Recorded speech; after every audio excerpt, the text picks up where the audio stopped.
Seryoso kasi, di ba ganito? May abot ako. May pinapapak si Si Ma'am Tessa. Ay, Ma'am Tessa. Hindi nga siguro. Ma'am Jamaica.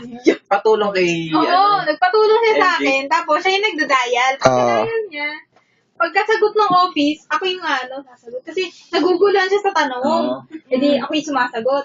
Hindi, sabihin mo, magpa-fax lang po. Pag tinanong ko saan galing.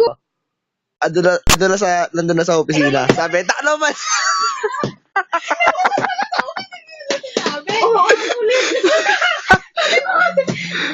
Ay, ito na ba? Kasi, may sumasagot. Paano nyo kasi malalaman yung nagre-ring, pinagpapasapasahan nyo? Baka mamumulo kayo lagot kayo. Ang kulit sabi nila, tingnan mo rin yung sakto tayo. Pabalik-balik sila doon. Ay, yung fax to, di ba nagkano yung fax yung bagal sabi, ba naman tutunog na to eh.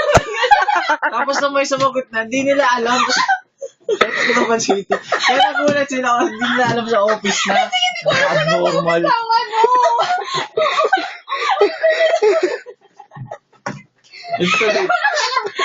Ako pansin ko patingin na tingin sa amin si Ma'am Russell. Paalam na kagad ako dito kahit di kahit di niya ako Kaya kausap nga, eh. nandun ko na din, sabi, ito, parang may bibigay. Ay, ko lang kami yun, Ay, nabigay ko na. Ang gulo pa nila, di ba? Sabi niya, ito niya yun, pinapapirmahan mo, pirmahan doon dahil binibigay niya to. Gusto mo tumaw? Parang may telepono, may kausap na, hindi, ano ba nangyari?